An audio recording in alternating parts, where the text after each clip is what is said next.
On April 13th, the Iranian forces, for the first time ever, launched a coordinated and significant missile and drone attack on Israel in retaliation for Israel's destruction of one of their embassy compounds in Damascus.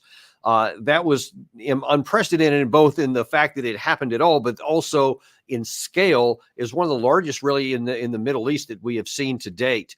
And according to a lot of the news reports, which we'll be talking about here shortly, 99% of that was knocked down. And many people were saying that this just shows how pathetically weak the Iranians are, how strong the Israeli defense forces are, especially in their Iron Dome, the Arrow system, and some of the other air defense capacities, even some Patriot systems that they have, that basically it was impermeable and nothing happened at all. And it just shows that Israel is going to remain strong. But as a closer look is going to indicate, if you want to do a deeper dive on this subject, we're going to find out it wasn't quite the way that it appeared, and there may be some vulnerabilities that is not commonly understood. To help us uncover some of this stuff, we have an absolute subject matter expert on this, and that is Ted Postol, Professor Ted Postol from MIT. He is a professor of technology and national security studies, I believe, at MIT, but taught there for 25 years, and has really studied a lot of this stuff. And I met Professor Postol a number of years ago, actually here at an event in Washington D.C. And I remember you had spoken at some things, and I was so amazed at how much detail you had on. And at the time, we were talking about the forensics of what happened in an alleged chemical attack in Syria, and you were able to really pinpoint what had happened based on the evidence. And I was so impressed with that. So we wanted to reach out to you to find out, get that same level of analysis and expertise on what happened with this Iranian thing. And you published something recently, Professor, that cast a little bit of a different light on that. Yeah, well, I should point out that I have, fortunately or not, a little bit of experience on this. It depends on how old your audience is, but some of your audience will remember that during the Gulf War of 1991, President H.W. Bush actually gave a speech in Massachusetts, basically claiming that the intercept rate of the Patriot missile defense in Israel against, at that time, Iraqi Scuds, not Iranian long-range missiles, was really near 96 or 97%. And my colleague George Lewis and I obtained videos of Patriot Scud engagements from the press, and we analyzed them in great detail, and we concluded that it's almost certain that not a single Scud warhead was destroyed by Patriot in the Gulf War of 1991. Whoa. So not quite 96% then. Wow. One, as we say, 1 minus 0.96, or the probability was very low. We didn't have all the engagements. We had a bunch of them, though. Yeah. And there was no evidence of any destruction of a Scud warhead in any of the videos we had. And reasonably extrapolating, we can't confidently say there was no evidence. Well, there's no evidence of an intercept. Yeah. But we can't confidently say there was something that happened by accident that we didn't have on video. But so was the issue that the missiles were just their guidance systems were antiquated and they just couldn't hit the target? No, it was quite a complicated and interesting circumstance. The Iraqis had modified standard Scud ballistic missiles. A Scud is a Russian tactical missile design that has a range of about 300 kilometers. And the Iraqis needed 600 kilometers range in order to reach Israel, and actually Saudi Arabia as well, because they did attack Saudi Arabia at that time as well. And so what they did is they lightened the warhead on the Scud. They used a 300 kilogram warhead, 500 or 600 pounds, relative to a 1,000 kilogram warhead, which is around 2,000 or 2,100 pounds. And so they lightened the warhead, and they also extended the fuel tanks by about 20%. So you had a slightly, sort of like a stretch airplane. And because they lightened the warhead, the Scuds would when they came in, you want a really heavy warhead, so it has what's called a good static margin. So the Scud comes in head first, but the warhead was too light, so the Scud would wobble. When it wobbled, the aerodynamic forces on it would cause it to accelerate wildly in helical. No kidding. And the interceptor, the Patriots, couldn't come close to matching the lateral accelerations of the incoming missile. And so what happened is they just passed by. And when you looked at the videos in the sky, you would see a luminous, it was at night, you'd see a luminous Scud. They were traveling fast enough to be heated so that they were luminous. And you'd see the rocket motor of the Patriot, so you can tell where the Patriot is. Yeah. And then you'd see the explosion of the Patriot warhead behind the Scud. And what was going on was the Patriot came far enough away from the Scud that it did not even sense it was there. Oh, wow. And then the ground radar of the air defense system said, gee whiz, this Patriot has clearly missed the target, because the whole engagements being managed by a ground radar system. And when it sees that when it determines that the Patriot has gone beyond the target, it detonates it, because you don't want an intact missile floating to the ground. Fascinating. And we also never do any of that. Yeah. So they just didn't hit anything. Wow. So, well, let's move forward here and take a look at what's going on here, because I know you have some observations that I've not seen anywhere in the mainstream media. In fact, here is kind of what you've seen in the mainstream media. Check this out. האיום האיראני פגש את העליונות האווירית והטכנולוגית של צה"ל בשילוב קואליציה לוחמת חזקה שיחד ירתו את רובם המכריע של האיומים. ירתנו 99% מהאיומים ששוגרו לשטח מדינת ישראל. זהו הישג אסטרטגי משמעותי מאוד. איראן עשתה הלילה מעשה חמור מאוד, כאשר היא דוחפת את המזרח התיכון להסלמה. אנחנו עושים ונעשה כל מה שצריך על מנת להגן על אזרחי מדינת ישראל.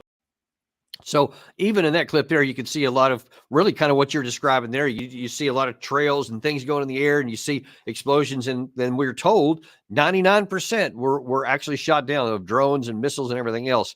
But you say it maybe wasn't quite that way. Well, you're showing a video now where two missiles came in. They were not engaged at all. You don't see any evidence of interceptors in the air, and they came in and exploded. There it is again. It's actually the same engagement with a different camera viewing it. No evidence of interceptors. So here again, you're showing warheads coming in, and what you'll see is the warheads, or the missiles. I'm sorry, these are missiles coming in. You see these bright flashes that trail behind the actual missile. That's pieces of the missile breaking off, and it's just left behind. And the net result is the pieces of the missile slow up and fall to the ground. And in fact, what happened in the Gulf War of 1991, and it looks like it happened here as well, is the warheads basically got torn off the front of the missile and fell independently. So there's no accuracy associated with these warheads. Some of the warheads probably fell kilometers short of the target they were intended for. So now I've heard some speculate that Because reports are that quite a number of the missiles, the ballistic missiles, either malfunctioned at liftoff or fell halfway to the target area, whatever. And it sounds like you're describing some of them here literally disintegrating before they actually impact.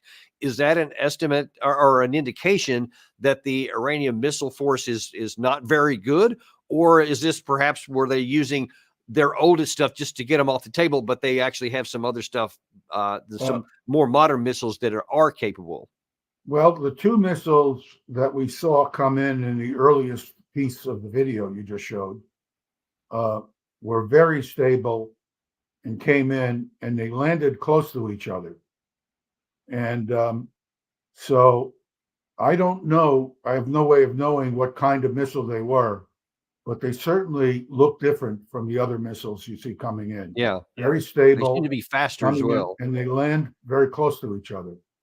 So they may be more modern ballistic missiles. But there's certainly, we know from the ground debris, and we have photographs of ground debris, that there were much older ballistic missiles used. A missile called the Kavashgar, but it exists in a bunch of variants, all of which are basically the same missile. So now, what happens with the Kavashgar, which I only know now, I didn't know it before the data I collected on this attack, is what happens is it has a powered flight, and what happens is it reaches its powered flight carries it to an altitude of 50 or 60 kilometers. 60 kilometers altitude and 50, 60. The density of air at that altitude is 1,000 times less than the density of air at sea level. Yeah. Now there are fins on the back of this missile, and those fins, if the missile is rotating a bit when the rocket motor finishes propelling, when it shuts down after powered flight ends, it can have a little rotation. And if it were at lower altitudes, the fins would stabilize it. Think of an arrow leaving the quiver of a bow. It has feathers at the end of the arrow, and when the arrow moves forward, the feathers will cause it to stabilize, just because there's aerodynamic forces on the feather causing the arrow to line up with its velocity, with its direction of motion. And if there's no air, if you shot the bow while in a vacuum, the arrow could well tumble end over end. The reason being, there's no air drag and lift on the arrows, on the wings of the arrow's back, or the feathers, to keep the arrow stable. So it's a product of the high altitude of the end of powered flight and a guidance and control system that's, it's like, imagine you were launching a pencil and you're trying to keep the pencil vertical while you launch it. If you have a very, very sophisticated control system, when you launch the pencil, it might be perfectly lined up with its direction of motion. But if it's not quite sophisticated and you launch the pencil, it may have a little rotation. Of course, if you launch the pencil and it's going fast enough and it has stabilizing wings at the back, it'll stabilize. And what happens in the case of those particular ballistic missiles is many of them were not stabilized. They were tumbling at high altitude. And when they come in at high, so now what you want is your missile to come in like, lined up with its velocity. But instead what happens is the missile comes in lined up against its velocity, perpendicular to its direction of motion. So from what we saw in the video that you showed, both the ones that appear to be disintegrating with the missile body as it's coming in, as well as the two that hit that it didn't appear to be, that one right there. Those were traveling properly.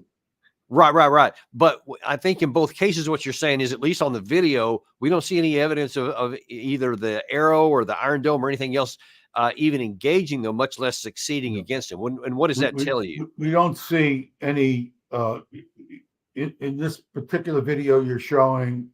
There's just no interceptors coming up. That you should see balls, small balls. In fact, in one case, you can see a small ball of light that passed one of the warheads. That could be the rocket motor from one of an interceptor. But what you should see is rising little dots of light from the rocket motor of the interceptors coming up in the opposite direction. You don't see that. And so what does that tell you about the claim that they shot down 99% of all they didn't shoot at these things even. They didn't even shoot at them. Which incidentally, if you were lying, as I can tell you they were doing, and the public is not, the public does not have the knowledge to look at these videos and understand what they're showing them, you wouldn't want to waste interceptors on missiles because you have no hope of destroying them. The Iron Dome interceptor has no hope of destroying one of these fast-moving ballistic missiles. Really? In fact, the Iron Dome has been a near total failure. Wow. That's a pretty bold statement. Near total failure against artillery rockets. So the artillery rocket may be traveling at 300 or 400 meters per second, Mach 1, Mach 1.5, something at that speed. These missiles, the longer range missiles that you were trying to hit, would be traveling at Mach 9 or 10 or 11. So the closing speed is so high that the interceptor doesn't even see the incoming missile, so it can't adjust to hit it. It's like you can't see a bullet that's coming in at you so fast that you can't even see it. You can't jump out of the way. If you could see the bullet, let's say a mile away, and you have a fraction of a second to move, you could jump out of the way. So now I know the majority apparently of the Shahed 136 drones that were sent were shot down by aircraft. Actually, we know, but yes, can the Iron Dome knock those down? The drones were shot down at a very high rate. Whether they achieved 99% or not, there's no way of knowing. But certainly, there's little reason to believe that they couldn't have achieved a very, very high intercept rate. And 99% seems to me high, but there's no way of knowing. It's not totally ridiculous. The other statement is totally ridiculous. There's no would the Iron Dome take down the Shaheds? Yeah, an Iron Dome should be able to take down the Shahed. The Shahed is traveling at 120 miles per hour or something. It's like trying to shoot down a kite. It's right. Now the problem something like the Shahed poses for Israel is the same problem that it poses for Ukraine. It's got a 100-pound warhead inside it. You can't ignore a 100-pound warhead coming at you if this thing has any guidance, and it does have reasonable guidance. So you have to destroy the drone and the warhead. So in order to do that, you fire an interceptor. So you're firing an interceptor that costs $500,000 against a drone that costs $10,000, $20,000, or $30,000. And this is what the Russians were able to do to the Ukrainian air defense. They would send these Shahed drones in. They called them, I think, geranium. It's the same design. Yeah, the Garin. I think the Garins and 136s. Yeah, Shahed 136. Yeah, maybe that's the Garin. That's the Russian version. Yeah, and it's a Russian variant of the Iranian design, and you can't ignore it, because if it's coming in at your air defense radar, it's going to destroy your radar, and your whole system is going to be down. So you have to fire at it with an interceptor. If you're talking about Patriots Patriot Intercept that cost about $4 million each. Wow. So, Well, that's what I was you going to know, ask you. What about the PAC-3? Will the PAC-3 take down some of these missiles that you were showing? well, the PAC-3 should be very capable of taking down a drone. It is also very capable of taking down an airplane. It has tremendous agility, and it comes in at very high speed. So my advice to the pilots on either side, I was trying to get that during the Gulf War of 2003. We shot down some of our own planes with Patriot PAC-3s because the system was misidentifying our airplanes, the Patriot system. And I got so concerned, I was trying to find some way to reach someone in the U.S. government to tell them, you have to tell our pilots, get out of the plane if they see a missile coming at them. Because there was no air defense on the part of the Iraqis. Yeah. So the best strategy for the United States would have been to not launch any Patriot missiles, because we shot down 2 of our own pilots. Killed their own pilots. And what about those ballistic missiles that you showed where they were coming in one right after the other? Would the Patriot PAC-3 knock that down? The Patriot PAC-3 is just not up to the job. It's just it's an excellent surface-to-air missile against airplanes. Very, very capable. But Now, the problem, this reminds me of something that happened in 2019, where the Saudi oil field was attacked either by Iran or by the Houthis, depending on who you want to believe. But it was an Iranian missile. So, yes. and these things had really a lot of pinpointed attack. And as you'll see in this clip here, none of them were intercepted. I want to talk about that in the backside. Gary, roll that tape. A senior administration official tells ABC News that the highly coordinated attack was launched from Iranian soil. Nearly a dozen cruise missiles and at least 20 drones packed with explosives pounding multiple targets at the facilities. The massive blaze lighting up the skies, the smoke and fire visible from space. Now, as I recall, Ted, we had PAC-3s that were supposed to be defending that, and apparently none of that stuff got shot down. Do you know anything about what happened there? Well, I can only guess. But first of all, there were some images in the video clip you showed that showed these tanks that were hit by the drones, by the cruise missiles. I don't know what they were. They were probably cruise missiles. Yeah. And they're little red squares around the locations where they were hit. Yeah. And if you look carefully, you will see that each of the tanks were hit in exactly the same spot. Exactly the same spot. Now that has to be a homing guidance system. If you look, here it is. That's the part. You see that the holes are exactly at the same spot in the tank. That almost certainly indicates that these drones had pattern recognition homing. In other words, they saw a spherical shape in front of them at the very end of their trajectory. A GPS guidance and inertial guidance brought them to a certain point in front of their target, and then a pattern recognition program allowed them to identify the silhouette of the actual target they were shooting at and give them absolute precision in terms of hitting the target. So these were artificially intelligence guided drones. And the Saudis had to understand what the message the Iranians were sending to them is: we can destroy your entire production facilities at will. So let's try to be reasonable and talk.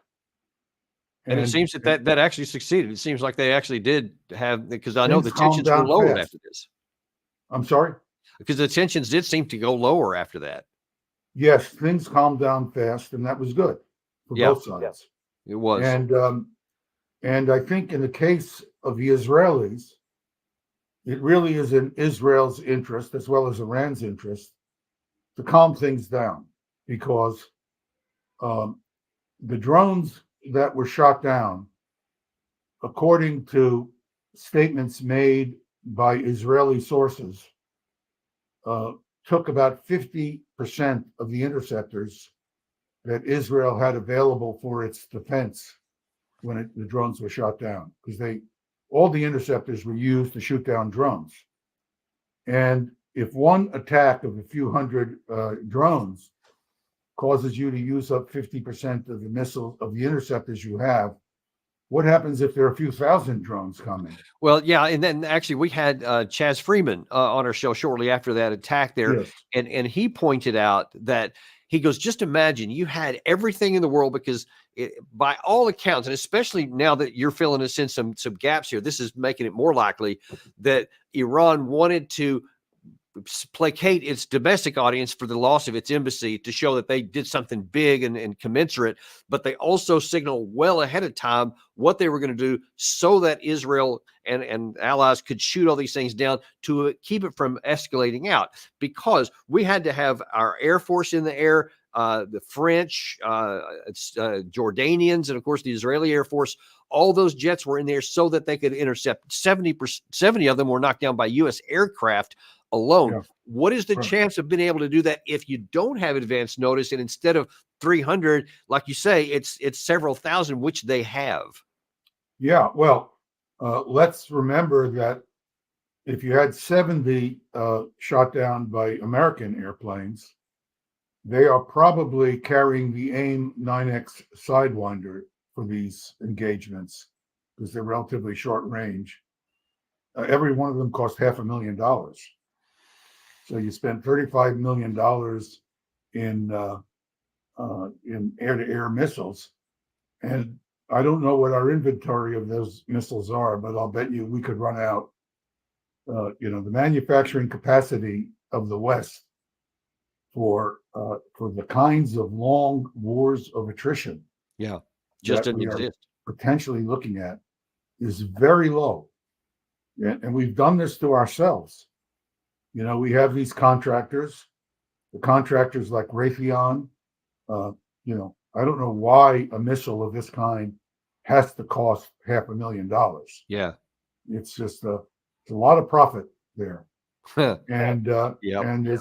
and because they manufacture for profit, that means that they don't have facilities to manufacture.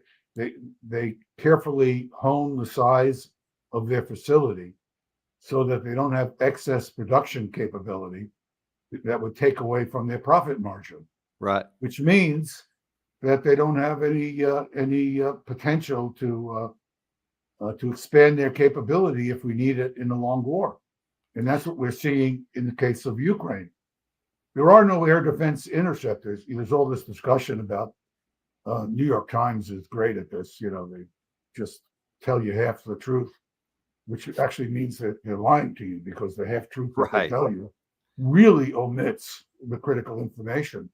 So they tell you, well, there's money to buy all these interceptors. It was literally an article in the Times. I was reading it and just shaking my head.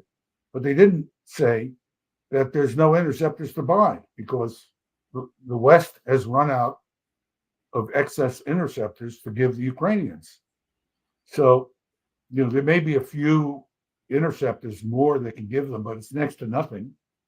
And this is the Ukrainian war now. Is the Ukrainian army is getting close to collapse, because the Russian Air Force can just fly wherever it wants without worrying about being shot down, and drop bombs wherever they want to drop them. Right. Yeah, we're going to actually talk about that here in just a second. I'm sorry. But I want to pivot back, though, to this situation here, because what you're saying here has some significant ramifications, not just for the Middle East, but for warfare in general, too. Absolutely. And actually, I want to let you see this a new piece out on CNN that had some amazing access, that went to Tehran and to look at some of their missile force. Now, most people will say, well, if Iran said something, it's obviously not true. This is just propaganda. But let's check out and see what their general says. Brigadier General Ali Belali was himself once a missile commander in the Revolutionary Guard. He says Iranian missiles managed to hit 2 targets in Israel, including an air base, in retaliation for the bombing of Iran's embassy compound in Syria. While the U.S. and Israel claim to have shot down nearly all of Iran's missiles and drones, the general says Tehran showed the power of its aerospace forces. Today, our drones and missiles have become an important factor of strength and the execution of power in the world, he says. He also showed us this cruise missile, a type also used in the strikes, and arguably currently the most infamous drone in the world, the Shahed 136. The general tells me the Shaheds attack in swarms, often fired off secretly from unmarked trucks, like this one.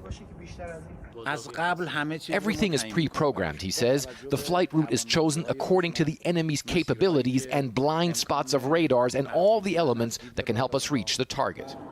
So that seems to match what you just said there when you were looking at the Saudi stuff, especially that they have technology where it's pre-programmed, so it's not dependent, which I think that means, and correct me if I'm wrong, but that it's not subject to electronic warfare kind of means that can knock the thing out from GPS signals, for example. Yeah, well, it's hard to know because it depends on where the GPS signal is needed by the missile. You think a GPS would be used before the missile arrives at the location of the target. If the missile has a visual acquisition capability, which is a reasonable thing to expect, given what we now know about, given what we saw in the attack on the Saudi Arabian oil facilities, then it would start homing. So it has to get pretty close. And in many circumstances, if the drone has a radio link so that somebody can be managing the final homing, a very strong local jammer could potentially stop the drone from making the final approach. And the Russians have been using that technique very effectively against the Ukrainian drones. So it's been very unbalanced, although the Ukrainians have had a lot of drones as well. Yeah, they don't have the effect of jamming. But in the case of the Saudi attacks, my guess is it was some kind of pattern recognition that allowed them to hit the exact right spots. yeah. Now, what I took a look at that a long time ago, so my memory may not be it's not as good as it used to be, but I think I concluded when I looked at the attack that the Iranian drones or cruise missiles had come in from a direction, I think the direction was west, but I could be wrong, but it came in from a direction where there was a lot of housing. They flew over a lot of housing. Now, the reason the housing, flying over the housing is very important is the radar is trying to look close to the ground. And if they're houses, you get reflections of the radar signal off the fronts of the houses. Tremendous, what's called backscatter or clutter. And the radar reflection from the drone is very small. So you're trying to see a radar reflection that's very small against the blinding clutter. Oh, I see. Background. And so it's like looking into the sun and trying to see something that's coming at you on a bright sunny day directly from the sun. So Interesting. I thought that the approach that they took to the field was properly set up to blind, because the Patriot radars could just not see close enough to the horizon. So all of this seems to imply to me that while it's a great PR victory for the Israeli side, and you saw Hagari there, basically saying that we knocked everything down, just a little bit came through. But the issue is if they're not prepared, if they don't get advance warning and they get swarmed, that they could run out of interceptor missiles pretty quick. And if your reports of using half their interceptors is true, then a bigger one, they could run it, and then the Iranian side could really hit anything it wanted to at that point if they lose that, right? I think exhaustion, as we sometimes call it, when you exhaust the defense, which we've seen in Ukraine now. If you exhaust the defense, then there is no defense. As long as you're willing to sacrifice Large drones, numbers. Yeah. and they have to shoot at the drones. See, that's why having a significant warhead on the drone, even if it's not 1,000 pounds, but 100 pounds is enough to destroy a radar or do significant damage to a communication facility. So, and since they're accurate, you can't let them pass. So you have to shoot at them, and you have to use an interceptor. So, so then let me ask you, because here's some of the ramifications of that. So there's many in the United States as a result of this, and some have been saying this for quite a long time, that, you know what, we just ought to go after Iran. And here's a couple of in particular who've been saying that. I think the real problem here is that the administration simply will not face up to the reality that we're seeing a war being conducted by Iran through terrorist proxies. That's why I think that what's needed here is an attack on Iran. And we also had Jack Keane saying the same thing, only a little bit more forcefully. An attack on Iranian soil? Should that be part of the plan? It should be. Of course it should be. Absolutely. We're not talking about a go-to-war attack on Iran that we've seen before when we lit up Baghdad. Nobody's advocating anything like that. When the administration says, well, we don't want to escalate, we don't want to widen the war, and no one wants a war with Iran, well, of course, no one's proposing a war with Iran, but holding Iran accountable in terms of some of the IRGC assets, the leadership, and their physical assets themselves in a limited, measured way makes sense, and letting them know that we won't stop there. So let me ask you, in a limited and measured way, as Keane said there, is that even feasible? They may show you that it's not worth your while. If you want to kick a rattlesnake, you want to bet that it's not going to strike back. I mean, they don't have to do much to make it hard on you. I mean, they have thousands of drones now. They have the ability, as you showed, of these trucks with the Shahed drones lined up like slices of bread, and it's not hard to build these drones. They sold 6,000 of them, I think, to I thought it was Russia. I may not have that right, but they can manufacture these things easily by the many thousands. And so, what if they? Brigadier General Ali Belali was his. What if they decide in response that they're going to pick an American air base somewhere? And we've got a bunch of them in Iraq and Syria. Yeah, right. And you have them all over the place. So I don't know what either of these guys are talking about. There is a delusional character to much of the language that these people, all of whom seem to think that the only way to settle things is through some form of violence. And, we're now facing a world that can strike back. The idea that Iran is defenseless is just delusional. Yeah. Now, and could be. You don't have to like them. You don't have to agree with their government. You don't have to think they're good guys. But, you don't have to like a rattlesnake, but you have to respect it. Yeah. And these guys show no respect. I mean, that's why we're in all these wars. We're in all kinds of wars. Yeah, and if anybody in the government ever listens to this kind of nonsense and actually takes action on it, then the rattlesnake is going to do what a rattlesnake does. It's going to strike back and hit something that you don't want them to hit. And once that genie's out of that bottle, it could be bad for everybody. Absolutely. I mean, think of all the wars we have had just in the last few years, none of which we have really won. I don't remember winning a war. No, recently. We haven't won any of them. We've arguably lost them. Right. And how many times are you going to go out and kick the rattlesnake and see what happens? See if he doesn't give you a hard time. He doesn't have to strike back at you with this polished, pave way bombs and all this other stuff we're shining up. All he has to do is make life unacceptable for you. And it's not hard to do if you're spread all over the place.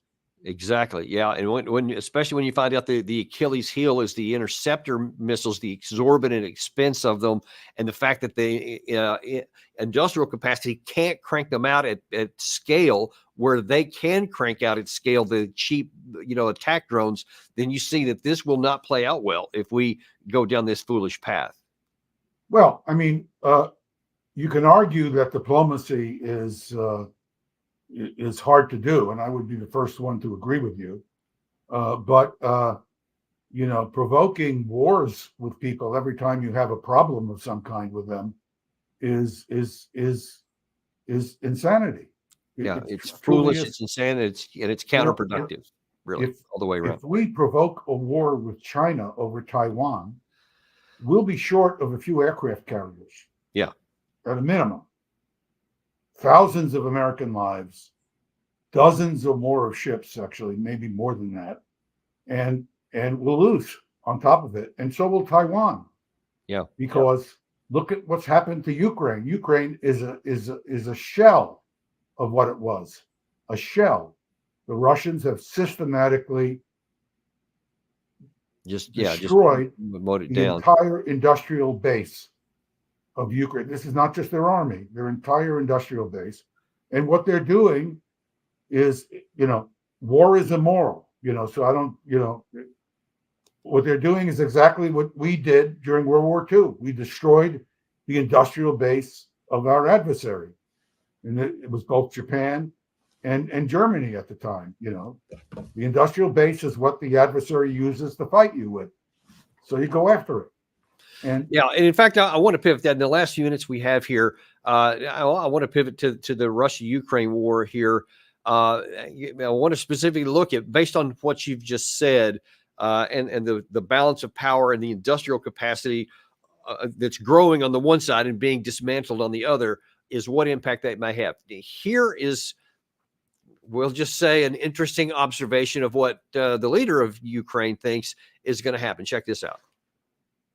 Our teams, Ukraine and the United States, are currently working on a bilateral security agreement, and we are already working on a specific text. We are discussing the specific foundations of our security and cooperation.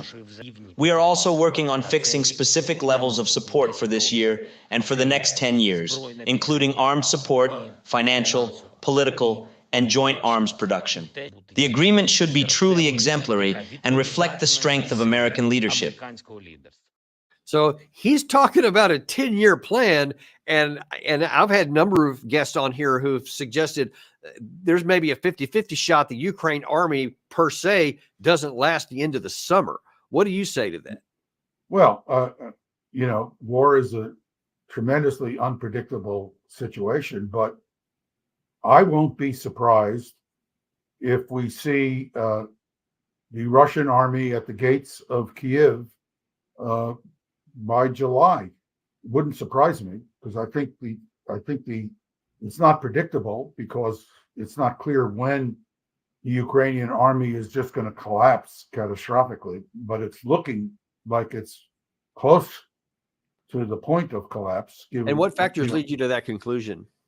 Well, you have full regiments, full brigades disobeying orders to go into combat from the main forces. We had the 3rd Assault Brigade, which was the Azov Brigade. Yeah. Your local friendly neo-Nazis, and they showed up at Avdiivka when Avdiivka in February was a rout.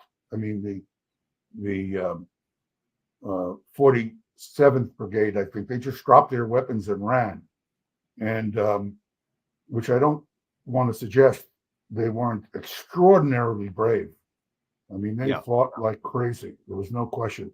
But they were overwhelmed, and this guy Syrskyi, the general that Zelensky replaced, who would follow his orders, sent the third brigade in, and they got mauled within an hour of engaging the Russians. They lost the battalion, 500 or 600 soldiers, And they withdrew, and they were ordered to reattack, and they said no. They refused. And now we have other situations where, the 25th Brigade refused orders. So when you have, and these are, sort of their elite fighting brigades, and it's very well known among the soldiers that they're not being given orders aimed at protecting their lives. In combat, you get in a difficult situation, you step back, you move back to a defended position where you can regroup and stop the assault of the enemy, and then you might you might counterattack.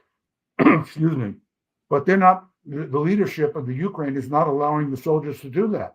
They're saying, hold your ground. So the casualties, because of Ukrainian leadership, are even higher than they would already be. And the casualties are going to be very high. So the soldiers know this. These guys are not stupid. They're brave, heroic people fighting for their country. But if the leadership of your country doesn't value your life, why should you throw it away? Yeah, at some point, it's like it's a futile operation. The last question I want to ask you is one of our audience members here has asked. And I don't know if you know anything about this or not, but this 80 Soviet era fighters that we apparently just acquired to help Ukraine out. Do you know anything about it? Is that useful? Is it just superfluous? Well, they could be helpful because the Air Force is depleted in Ukraine. But the problem is that the Russian air defenses are extraordinarily capable, and also since the air defenses of Ukraine essentially don't exist, a lot of these aircraft could readily be destroyed on the ground, which is what I would expect to happen. And because the Russian Air Force will just come in and do very heavy damage by attacking the airfields directly. So what about the F-16s, which are allegedly coming in July? A few F-16s. I mean, it's a joke. I mean, it's what are they talking about? 20 or 15 F-16s? I mean, 8 initially. What is this, a magic bullet? I mean, there are all these magic bullets that people are, if there was a magic bullet, we've seen all these magic bullets, ATACMs, HIMARS, all these things, all the stuff that if you look at them from a military perspective, yes, they're capable weapons. You have to worry about them, but they're not game changers. The game changer is having 10-to-1 artillery strike capability. That's a game changer. Having your aircraft drop 6,000-pound bombs without having to worry about air defense interceptors going after them. That's a game changer. That's a game changer. Yeah. All this fancy preoccupation with high technology. I'm a high technologist.